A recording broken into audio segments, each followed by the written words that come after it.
As everyone will now know, at 11:59 p.m. tonight, all of New Zealand south of Auckland will move to Alert Level 3. So I want to go over what that looks like and remind people of the tools that you need to use to restrict any risk of COVID spreading. As I said yesterday, Level 3 is progress, but it is a setting that still requires a high degree of caution because the risk of COVID in the community remains high. Bubbles stay in place at Level 3. Although we know there are some people who are isolated or have care needs for children or the vulnerable, which mean bringing in another family member, for instance. Now, while this can occur, it must remain small and exclusive at Level 3. A reminder that it's not until we get to Level 2 when you can start having contact with those outside of your bubble again. More businesses can open at Level 3, but only in accordance with strict rules. Because Delta has changed the rulebook, we have had to change too. That means that contactless delivery and pickups can occur, but all staff and customers are now legally required to wear a mask for those outwardly facing businesses, such as supermarkets, pharmacies, butchers, greengrocers, takeaways, and petrol stations. And to everyone else, we encourage you to wear a face mask whenever you're out and about. The latest science tells us Delta spreads very easily, and this is a tool that really does make a difference. So here are the golden rules for everyone south of Auckland for the next 7 days as we enter into Alert Level 3. Stay at home, keep your bubble small, and exercise and shop locally.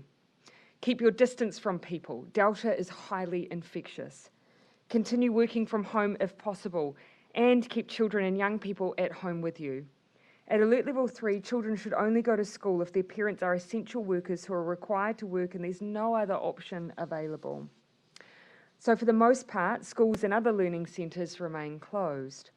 Public venues remain closed, for example, libraries, museums, cinemas, food courts, gyms, pools, playgrounds, markets. Travel is restricted for work, those who fall into that category of being able to access education, and to pick up necessities and goods purchased in a contactless way. And of course, we continue to ask people to keep their recreational activities as local as possible. And if you haven't been already, get vaccinated. From tomorrow onwards, all people 12 years and over can book a vaccine. There are things you can do at Level 3 that aren't part of our highest alert level. You can, for instance, order from local cafes, restaurants and retailers as long as you don't make contact when picking up those purchases or having those purchases delivered to you.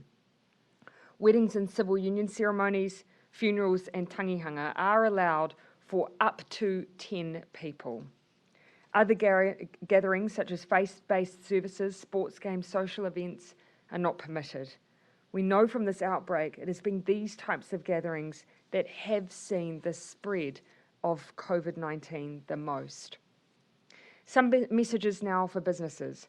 If you own or run a business and that business requires close physical contact, you cannot operate. Businesses and services must be contactless and meet safety requirements, including physical distancing, having extra hygiene measures in place, such as staff wearing face coverings and contactless options for ordering, pickup, delivery, and payment. In line with the move to Alert Level 3, the boundary to the south of Auckland will come into effect at 11:59 p.m. tonight. I want to now go over the rules around crossing that boundary. Personal travel between alert levels is highly limited and includes things like emergencies, care or support for someone in a critical or terminal condition or shared childcare. All other situations in which travel is permitted are listed online on the main COVID-19 website. Business and work travel across the Alert Level 4 and 3 boundary is also strictly limited. If you work for an Alert Level 4 business or service, you are permitted to travel across the boundary for the purposes of that work. You will need business travel documentation.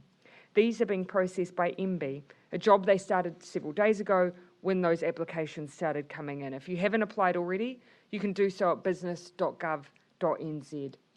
A quick reminder of why the boundary is there in the first place and what we're trying to achieve here. We're trying to stop the spread of a particularly infectious and tricky virus. So please do not cross alert level boundaries unless it is for those serious reasons that we have set out. Otherwise, to conclude, we have a second day where our numbers have declined. We want that trend to continue, but we do have some hard work in front of us still. We want the tail of this outbreak to be as short as possible, but that is up to all of us. So to everyone, please do stick with it. And as we transition to level 3, please do remain absolutely cautious.